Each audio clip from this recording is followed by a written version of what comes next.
கூட்டணி ஆட்சி விவகாரத்தில் பிடிவாதம் காட்டியதே திமுகவின் தோல்விக்கு காரணம் என்றும், வரும் உள்ளாட்சி தேர்தலிலும் தேமுதிக மக்கள் நல கூட்டணி உட்பட 6 கட்சி கூட்டணி தொடர வேண்டும் என்பதே தங்கள் கட்சியின் நிலைப்பாடு எனவும் விடுதலை சிறுத்தைகள் கட்சியின் தலைவர் தொல் திருமாவளவன் தெரிவித்திருக்கிறார். கூட்டணி ஆட்சி என்கிற கருத்துக்கு உடன்பட்டிருந்தால் விஜயகாந்த் அவர்களே திமுகவோடு தான் இணைந்திருப்பார்.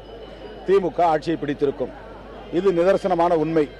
ஆனால் திமுக பிடிவாதமாக கூட்டணி ஆட்சிக்கு உடன்படவில்லை, வெளிப்படையாக அறிவித்தது. அதன் பிறகுதான் தேமுதிக மக்கள் நல கூட்டணியோடு இணைகிற ஒரு சூழல் உருவானது என்பதை நான் சுட்டிக்காட்டுகிறேன். உள்ளாட்சி தேர்தலில் விடுதலை சிறுத்தைகள் மற்றும் விஜயகாந்த் அவங்க கூப்பிட்டு பேசுறதுக்கு வாய்ப்பு பேசினாங்கன்னா சப்போஸ் நீங்க போறதுக்கு வாய்ப்பு இருக்கா திமுக? நாங்கள் முன்வைத்திருக்கிற இந்த மாற்று அரசியல் மகத்தானது. எனவே இந்த 6 கட்சி கூட்டணி தொடர வேண்டும் என்பதுதான் விடுதலை சிறுத்தைகளின் விருப்பம்.